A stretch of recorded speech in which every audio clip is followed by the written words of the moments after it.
Thank you, Tanisha. In less than a week, Chattanooga Police Chief turns in his badge after an eventful 3 years. Fred Fletcher brought massive change to the department and guided his officers through gang violence and a terror attack. Tonight, in an interview you'll see only on 3, Chief Fletcher talks about what's next for him and the CPD. And I have tremendous pride. Fred Fletcher is not a desk person. In good times and bad, he's been the very public face of the Chattanooga Police Department. It's not unusual to see him on the streets. I also seek to do that when I can, as do I expect all of our command staff to go out and pull a patrol shift, to work Riverbend, to go out there and engage the community and do the exact same things that our brave and selfless police officers do every day and every night. Fletcher says he awakens each morning at 4 a.m. with no alarm clock.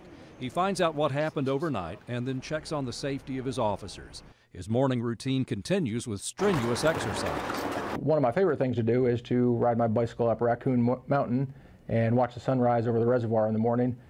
It's one of the real attributes of Chattanooga as a community, one of the things I'll really miss, and a great way to start a day that's often filled with unanticipated stresses.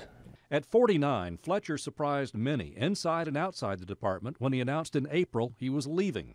While his energy seems to have no bounds, he admits the pressure of the job has taken its toll. Well, as they say, it's not the years, it's the miles. And for somebody who hasn't sat in this position, I'm not sure they can appreciate the toll it takes on a personal life. During his brief tenure, he's credited with introducing intelligence-led policing, allowing officers to use data and technology to track criminal patterns. He says they're unable to predict crime, but can often prevent it before it happens. He's added crime eye cameras to provide an extra set of eyes in high crime areas. But he's most proud of leadership programs he's installed to boost his officers' performance. We say every police officer is a leader because when they're on a scene and somebody needs help, the police officer is the one who is going to make sure it gets resolved. So we expect leadership to imbue in our police department. Fletcher says he understands the public's perception of a losing battle against gang violence, but he says he's seeing progress and the CPD must continue to adapt and evolve.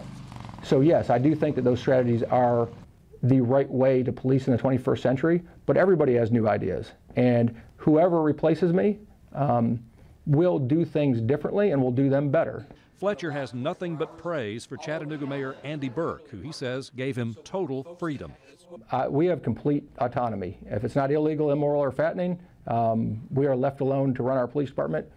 He says his departure is unrelated to a 2016 scandal involving the mayor and accusations of an inappropriate relationship by the then husband of a female staffer. Fletcher, as a friend of all 3 parties, was in an awkward position, but he says his department handled the situation well, and he says it's not why he's leaving. It's complicated, and there is no single reason. So to say that it was based solely on that would be absolutely inaccurate. He leaves the city with high praise for those with whom he's served. He says he's humbled by total strangers who, since his departure announcement, have asked him to reconsider. He's proud of his accomplishments and says he will have input in who succeeds him as chief. I do have input on that choice, and I very much want it. I love this community. I love this police department, and I want it to succeed. And there are a number of things that we have implemented here that I very much want to continue because they're good for this department and they're good for this community. Chief Fred Fletcher. He says he'll no longer be a city resident after next month, but he won't be a stranger. He plans to remain active in some local charitable organizations and says he's made lifelong friends during his 3 years here. 49 people applied to succeed Chief Fletcher, and a replacement is expected to be announced during the next few weeks.